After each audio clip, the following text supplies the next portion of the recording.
বাংলাদেশ ব্যাংকের সাবেক deputy governor জনাব এস.কে সুর চৌধুরী উনার অর্জিত সম্পদের বিবরণী দাখিল করার জন্য দুর্নীতি দমন কমিশন নোটিশ দিলেন।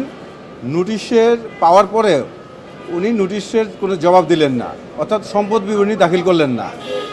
উনি অত্যন্ত সুচতুর কৌশলভাবে একটা সুকৌশলে যে উনি ওনার অবৈধ সম্পদটা যেন বের না হয়, কেউ জানতে না পারে, সেইটাকে অবৈধ সম্পদকে আড়াল করার জন্যই উনি এই ধরনের কৌশল অবলম্বন করেছেন।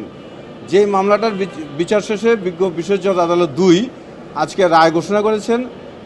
ওনার তথ্য মানে দুর্নীতি দমন কমিশনে সম্পদ বিবরণী তথ্য না দেওয়ার কারণে ওনার বিরুদ্ধে মামলার রায়ে প্রমাণিত হয়েছে যে ওনাকে বিজ্ঞ আদালত 3 বছরের সাজা দিয়েছেন।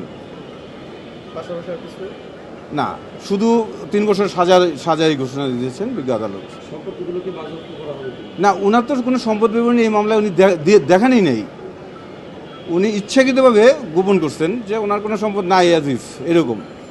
অথচ উনি বাংলাদেশ ব্যাংকের ডেপুটি গভর্নর হিসাবে কর্মরত থেকে, অত্যন্ত দায়িত্বশীল পদে কর্মরত থেকে ব্যাপক আর্থিক অনিয়ম করেছেন, অবৈধ সম্পদ অর্জন করেছেন।